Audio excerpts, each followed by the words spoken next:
So if you go on overtime, I can take you outside and beat you up, right? When the manager threatened to lay hands on an employee, the undercover boss shut down the restaurant on the spot. This episode is considered the most explosive one in the show's history. So what exactly happened? The undercover boss in this episode was Rick Silva, the CEO of the Checkers fast food chain. As the descendant of Cuban immigrants, he was labeled with racial slurs from a young age and was always bullied by older kids. Later, Rick developed the fast food industry, with restaurants spread across 30 states and annual revenues exceeding $680 million.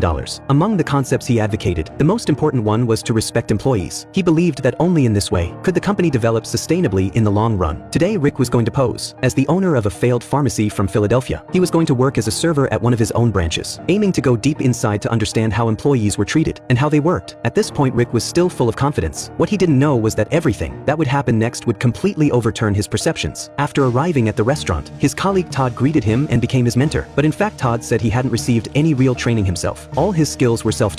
Upon hearing this, Rick was greatly shocked because he had explicitly instructed regional executives to ensure proper pre-job training for employees. It seemed that someone was cutting corners behind his back. Next, Todd began to teach Rick how to fry things. He explained every step very carefully and conscientiously, which made Rick feel deeply relieved. While waiting for the food to heat up, the two started chatting. From the conversation, Rick learned that Todd had dropped out of school and started working in the 7th grade because his family was too poor and he didn't want his mother to overwork herself. So he gave up his dream of becoming a chef and started working hard. And since he started working, every penny he earned had been sent home. Rick admired Todd's dedication, and just at that moment, the atmosphere of the chat was suddenly broken. It was the restaurant manager who appeared. The manager completely ignored Todd's busyness and kept instructing him to do things for himself. Later, when going out to throw away the garbage, Todd started crying and feeling aggrieved. He also wanted to fight back, but the thought that he couldn't lose this job made him silently endure all of this. Rick was extremely angry about this. He had never expected that the executives in his restaurant would exploit employees so much. What he couldn't tolerate even more was that the manager even threatened a female employee, that he would lay hands on her if the food delivery was late. Rick was furious to the extreme. At this point, he couldn't care less about hiding his undercover identity and directly went to confront the manager. So what would be the manager's fate next?